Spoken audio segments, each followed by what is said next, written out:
Jansen Harris here with the final play on the Just Good Network. Today we are breaking down the Atlanta Falcons running back group for 2021. Let's go over 2020 real quick. They were 27th in rushing yards per game. That wasn't good. They were 31st in average yards per attempt. That wasn't good.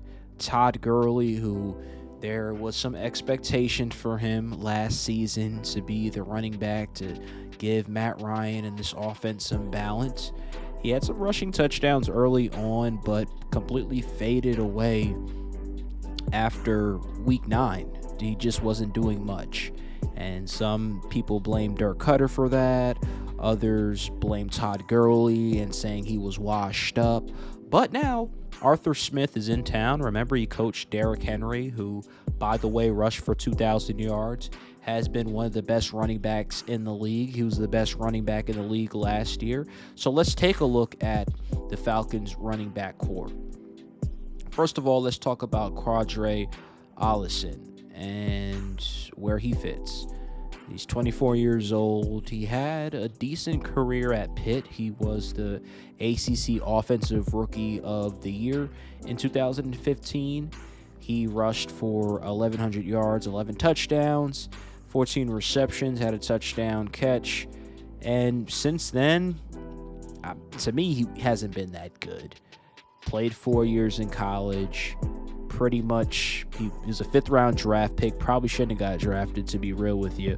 Hasn't done much at all. I don't see Arthur Smith really using him. I wouldn't be surprised if he even ends up getting cut. I just don't see where he fits.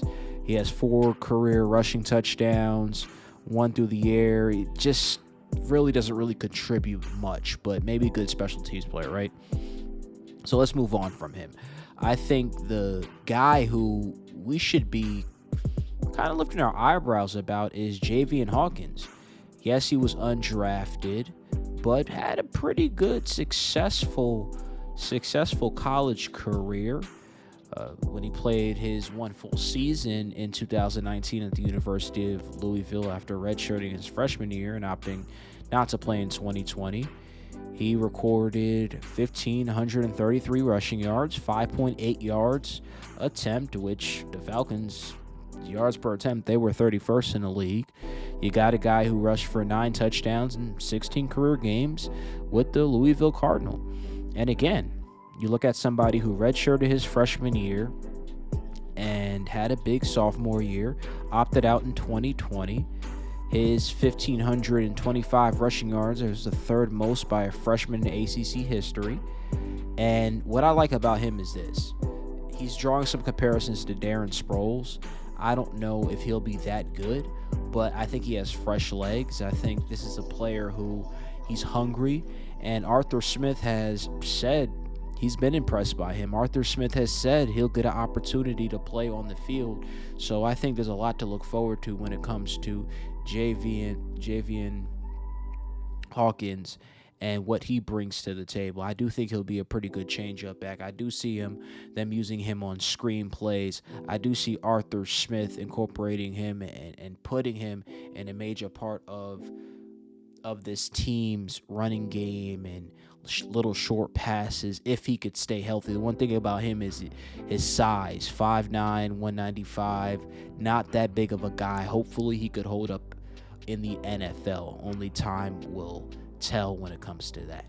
Now, I just want to touch on Cordarrelle Patterson, who is probably, if you just look at him as a kick returner, potentially a Hall of Fame kick returner. He's an all-pro. That's his bread and butter. Now, I think he could be a guy who potentially could catch screen passes.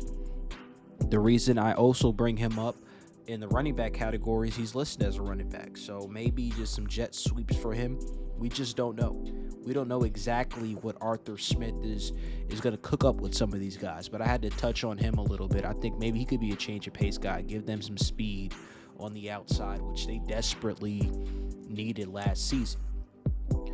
Now, finally, let's talk about the starting running back for the Atlanta Falcons projected in 2021. On March 25th of 2021, Mike Davis, he signed a 2-year deal worth $5.5 million with his hometown Atlanta Falcons team. And if you guys seen on Twitter, and I know it's Twitter, I know it's the offseason, his thighs are huge. He was giving off Michael Turner vibes. That's what's going around the internet, is Michael Turner vibes, right? Let's take a look at his career and why he even got this contract. First of all, and people don't even remember, in 2017, he did start 6 games with Seattle. Okay?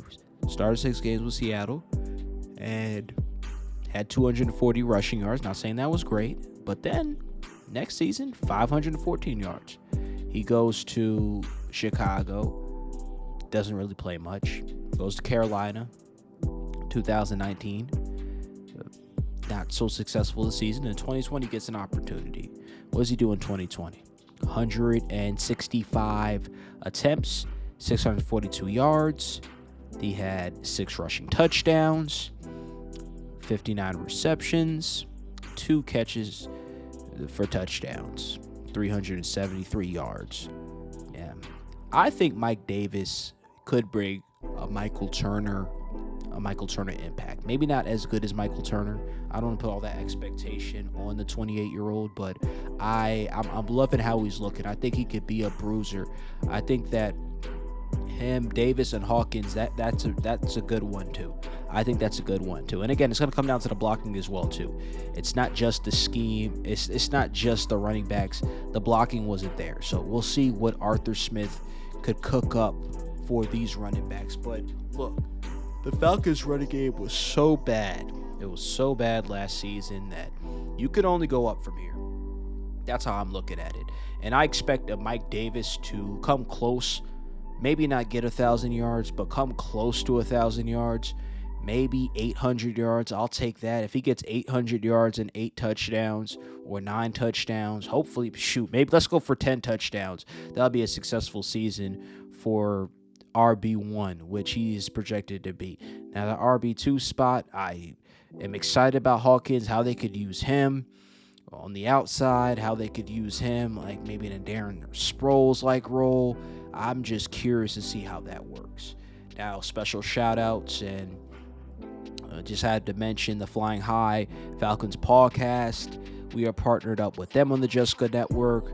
We're also sponsored by Birds of Prey ATL, Your Future Media, and the GGC Game Room. Thank you guys for joining. Like, comment, and subscribe below. I want your comments on the Atlanta Falcons 2021 running back group.